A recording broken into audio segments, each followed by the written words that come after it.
Ndonë se kanë kaluar 6 muaj, gjykata e posaçme nuk ka mundur ende të vendosë për fatin e dosjes Partizani, ku i pandeuri kryesor është ish kryeministri Sali Berisha. Avokatët kërkuan pavlefshmërinë të akteve të dosjes dhe pushimin e çështjes. Mungesën e faktit penal, shkak për cilin e kemi kërkuar pushimin e çështjes, por pjesa tjetër e mbrojtjes tonë e të gjithë subjekteve në këtë proces ishin pavlefshmëritë. Pavlefshmëritë e të gjitha akteve, të cilat janë marrë shkeljet e ligjit procedural penal. Ky është një manual shkeljesh, libri i procedurave të këqija.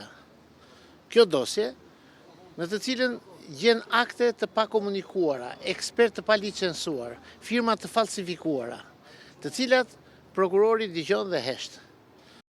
Gjatë seancës avokatët kundërshtuan provat për ndryshim destinacionit të klubit sportiv Partizani, pasi siç argumentojnë është bërë nga kryeministri Edi Rama. Sqaroi prokuroria e posaçme përse nuk e ka thirrur zotin Rama për ta pyetur në këtë proces për sa kohë ju e bët kërkesë legjitime para gjykatës?